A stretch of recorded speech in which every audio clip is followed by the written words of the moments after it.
د ډیوا لرنینګ اکیډمۍ قدرمنو دوستانو او شاګردانو السلام علیکم ورحمت الله وبرکاتو. په تیر شوي لیکچر کې موږ د انګریزي ژبې په اهمیت او د ګرامر په زده کړه خبره کړې وه.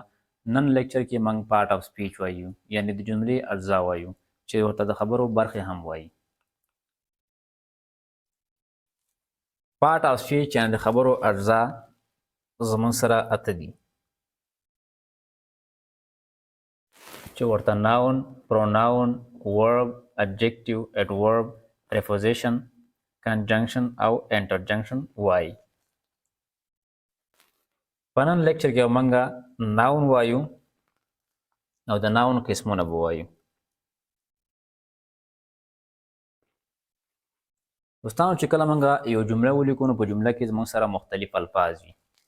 دغه الفاظو ته چې کله موږ ترتیب ورکوو دغه ته موږ ګرامر وایو، او بیا دغه الفاظو ته موږ کوم نومونه ورکوو دغه ته موږ پارټ اف سپیچ وایو. لکه د مثال په طور زه یو جمله لیکم: He goes to school.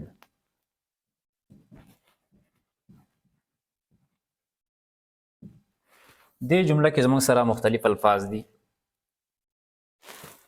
He زموږ سره ځان له لفظ دی، go ځان له لفظ دی،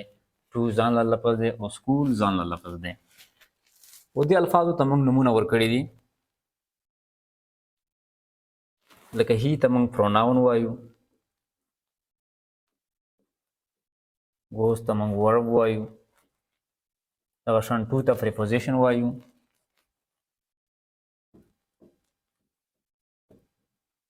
او school ته noun وایو.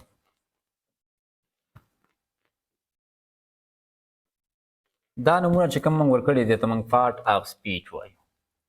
یعنې ناون، preposition، ورب، پروناون وغیره دې ته موږ پارټ اف سپیچ وایو. په نن لیکچر کې موږ ناون ډسکس کوو او د ناون ټایپ به وایو، یعنې په جمله کې هر هغه لفظ چې د یو ځي نوم ته ظاهریږي، د یو سړي نوم ته ظاهریږي، یا د یو څه شي نوم ته ظاهریږي، هغه ته موږ ناون وایو. لکه په دې جمله کې زموږ سره سکول داسې یو لفظ دی چې د یو ځي نوم ته ظاهریږي، نو موږ ورته ناون وایو. دغه شان ګو چې کوم دی، ګو ته موږ ورب ولې وایو؟ په جمله کې هر هغه لفظ چې یو کار ته ظاهریږي هغه ته به موږ ورب وایو. لکه ګوز مطلب تلل، چل نه، دا زموږ سره ورب دی. اوس ناون وایو، د ناون قسمونه وایو چې د ناون څومره قسمونه دي. د ناون ډیفینیشن موږ داسې کوو چې a noun is a word that represent a person, animal, place, things or area. یا د ناون موږ یو سمپل ډیفینیشن داسې کوو چې a noun is a naming word. هر هغه شی چې نوم ولري موږ ورته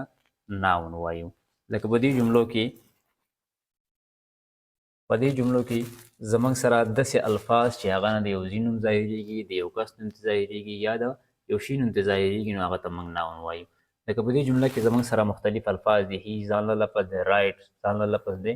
او لیټر ځان له لفظ دی. خو داسې لفظ چې د یو نوم ته ظاهریږي هغه ته موږ ناون وایو. لکه لیټر زموږ سره ناون دی. کرکټ پلیر زموږ سره ناون دی. په دې جمله کې سکول زموږ سره ناون دی، ځکه چې سکول داسې لفظ دی چې د یو بلډینګ نوم ته ظاهریږي، دا زموږ سره ناون دی. اپل ناون دی، پاور او نالج زموږ سره ناون دی.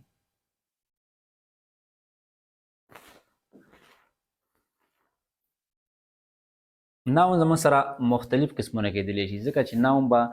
زموږ سره یا کنکریټ وي، یعنې یو مادي شی به وي، یا به ابسټریک وي، یعنې یو خیالي شی به وي، یا به کامن ناون وي، یعنې عام نوم به وي، یا پراپر یعنې خاص نوم به وي.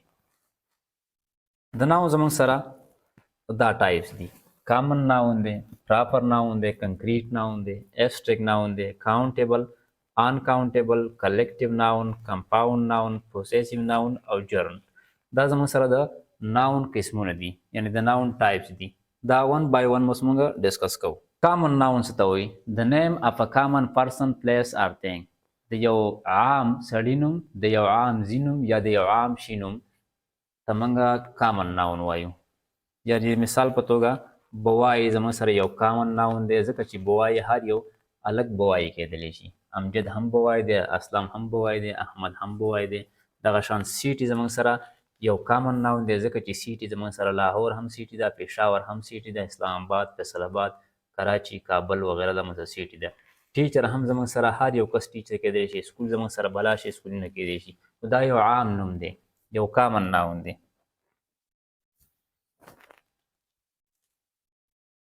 proper noun the name of a particular person place or thing یعنی د یو خاص سړي نوم د یو خاص ځي نوم یا د یو خاص شي نوم ته موږ څه وایو پراپر ناون ورته وایو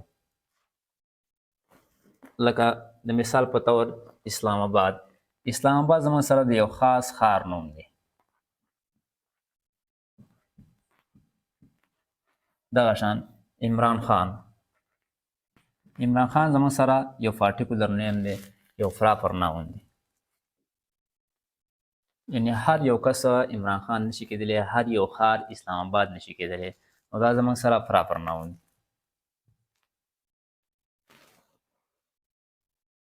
کوشش کوو چې ډېر په اسانو او روانو الفاظو کې پارټ آف سپیچ ووایو کنکریټ ناون څه ته وایي کنکریټ ناون هر هغه نوم ته وایي کوم چې موږ ټچ کولی شو کنکریټ ناون describe physical things that can be sensed, seen, touched, heard, smelled, or tasted. Most noun are concrete noun. Table زموږ سره concrete noun دی ځکه چې ټیبل موږ ټچ کولی هم شو لیدلی هم شو دا زموږ سره concrete noun دی دغه شان پن زموږ سره concrete noun دی موبایل concrete noun دی چیر زموږ سره هم concrete noun دی دا موږ ټچ کولی شو لیدلی شو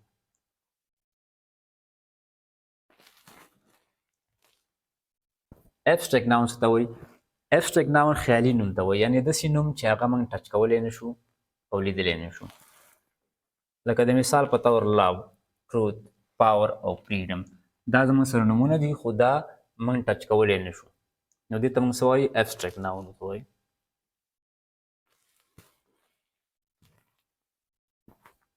countable noun څه ته وایي countable noun هر هغه نوم ته وایي چې هغه موږ شمارلی شو یعنې بوای زموږ سره countable noun دی یعنې د شمارلو قابل دی موږ شمارلی شو چې یو هلک دوه هلکان درې هلکان څلور هلکان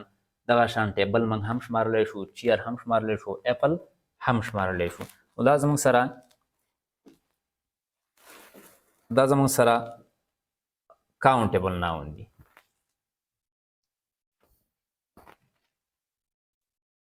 uncountable noun هر هغه لفظ چې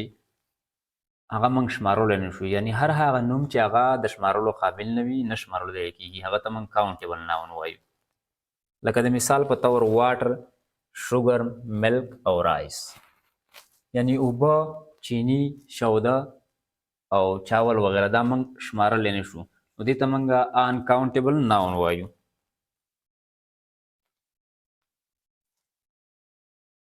collective nouns څه ته وایي collective nouns are names for a collective collection or a number of people or things یعنی د کسانو مجموعې ته موږ یا د یو شینو مجموعې ته موږ collective noun وایو لکه ټیم کې زموږ سره بلا کسان را سره کلاس په کلاس کې هم ډېر کسان را سره هارډ یعنی د ځناورو یو هارډ یو جون ریما چې ورته وایي کراود هجوم دا زموږ سره collective noun دی compound noun څه ته وایي compound noun consists of two or more words that together form a single noun compound noun هر هغه نوم ته وایي چې د دوو الفاظو نه جوړ شوی او یو سنګل نوم جوړی لکه فولس مین فولس زموږ سره ځانلی یو لفظ دی مین ځانلی لفظ دی په شریکه باندې دا زموږ سره یو نوم جوړی فولس مین کلاس ځانلی لفظ دی روم ځانلی لفظ دی په شریکه باندې دا یو لفظ جوړی یو نوم جوړی کلاس روم دغه شان فوټ زموږ سره ځانلی لفظ دی بال ځانلی لفظ دی دا دواړه په شریکه باندې یو نوم جوړی فوټبال دغه شانته بیډروم هم دی دې ته موږ compound noun وایو possessive nouns څه ته وایي possessive nouns show ownership of possessions they are often formed by adding an apostrophe دې سره موږ د یو نوم سره چې کله موږ apostrophe ولګو هغه زموږ سره possessive noun کېدلی شي لکه د مثال په طور cat tail دا زموږ سره singular possessive case دی girls book cats tail دا plural دی یعنی جمع ده او girls book دا هم جمع ده cat tail او girls book دا زموږ سره singular possessive او cats tail او girls book دا زموږ سره plural possessive دی چې کله plural possessive جوړو نو apostrophe دا apostrophe چې کوم دا به موږ دلته لګو بیا لکه په دې کیس کې چې موږ لګولې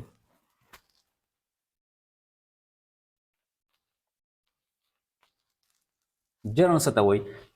journal هم د noun یو type دی journal are verb ending in ing that function as a noun representing activities or actions یعنی د journal definition موږ داسې کوو چې a word that act like a noun داسې word چې هغه د noun په شانته کار کوي د noun په شان function ورکوي هغه ته موږ journal وایو لکه swimming swim زموږ سره یو verb دی swim او swimming زموږ سره یو journal دی swimming read زموږ سره یو لفظ یو verb دی read او reading زموږ سره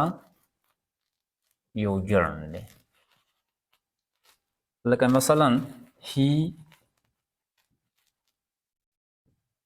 can't swim او swimming باندې sentence چې swimming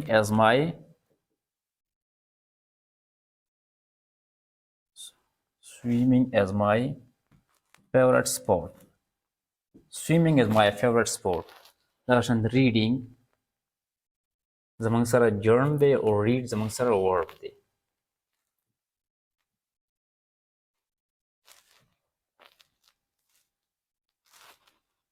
Thank you very much.